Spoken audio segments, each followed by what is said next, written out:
right now there's an awful lot of focus on institutional treatment. I want to speak about what happens in the community, having been a psychiatrist for folks who have had to call me from both in and outside of jail about having been arrested or having had problems getting medications while incarcerated. As much as the Department of Mental Health works tirelessly to make jail a more comfortable place for someone with a mental illness, I don't think that we're ever successful in getting people to recover until they get back to the community. And since my agency operates programs that are funded, like Dr. K mentioned, to support people when they get back to the community, I've learned that there are some basic differences between the two environments. In a jail, there's often a power struggle between the law enforcement officials who are charged with the difficult task of security and safety, and those custody responsibilities are quite high, and also preventing suicide, which the rates at our jail are higher than they should be. Versus the mental health staff, which is all about providing comfortable treatment in a private, confidential environment, which is very, very difficult to do in a custody environment, regardless of how state-of-the-art it is. The other thing that sometimes happens behind bars is that the mentally ill who are there for treatment and also to serve out their time get victimized by others. It's very difficult to tease out who truly has a mental illness sometimes, because there are reasons that people will either exaggerate, produce, or feign symptoms. And the reason that they do this is because they realize that someone who's vulnerable doesn't know that they don't have to pay rent to their cellmate. They don't know that they don't have to give up their medications that someone else might want to misuse or abuse. There's another component, which is that those who have mental illness often get worse when they're incarcerated. They have sometimes an embellishment of symptoms to stay in a safe environment where mental health housing is, but there's also the notion that if I make a suicide gesture or attempt, then I'll be able to stay here or I'll get more services and treatment. And a lot of times it's really about getting those services that they may have a difficult time accessing in the community. So I'll speak to a moment about transitions to the community. I believe that one of the most important things that hasn't come up as much as I would like it to today is the cultural sensitivity of care that's provided. Both the Department of Mental Health and contract agencies like Didi Hirsch work very hard to have providers who can speak the language of the people who are involved and who look like them. Only about 2% of the station's psychiatrists and about 4% of psychologists and social workers come from either African-American backgrounds, and it's not much different for Latinos. So being able to have a cultural workforce, including law enforcement, that's trained about these issues is incredibly important, and making sure that they understand that illness may present differently in someone who speaks a different language from you or who has a different upbringing from you. In terms of that transition to community, one of my jobs while I worked in the LA County Jail was to make sure that people who left had medications and follow-up appointments. This doesn't always happen. I think it's incredibly difficult because you don't know when the courts may release someone. So having a close conversation about discharge planning is really important, and having those community workers be able to go into the jail to provide services, which sometimes happens with the full service partnership programs. Another component is making sure they have safe housing where they can get supportive services. There are projects that exist in the county that allow this, but the housing options are limited and we need more support for that. Another thing is education and job training. It's very, very difficult to be employed once you have a criminal record. The resources that we have help people to figure out how they can navigate. Sometimes expungement is an option, and having employment services to help you find placement at an employer who's understanding about your life path. The treatment in the community focuses less on the production of symptoms or the manifestation of mental illness and more on recovery and wellness, so that the focus is less on being ill. There are programs, like Mr. Salick mentioned, for PROACT, which is an evidence-based practice where you talk about how to prevent escalation and dangerous things from happening before the person gets to the point of crisis and being able to talk them down. The last thing I'll speak to is officer training.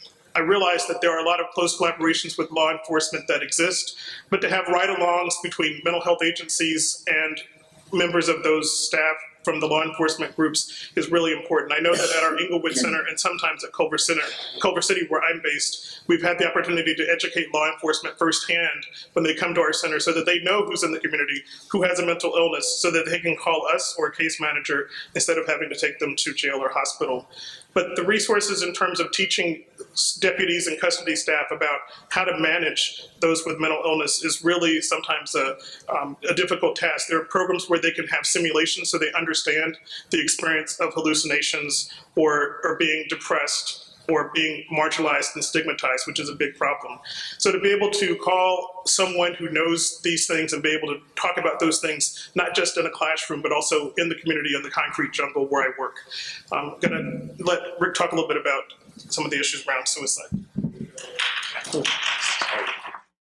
I'm Rick Mogil. I'm the program director for suicide prevention and bereavement services. So I've got both sides of the spectrum. In the beginning, it's prevention in order to educate the community, to train various agencies and police departments on suicide prevention, recognizing the warning signs of depression and of suicidal ideation, and being able to do something about it. As well as the other side, when there has been a suicide, we have a suicide response team that goes to the scene of the suicide in the city of Los Angeles to help families and friends and coworkers in those immediate moments after they've either discovered their loved one and the police have been there. We're called out by the mayor's crisis response team to help in that situation.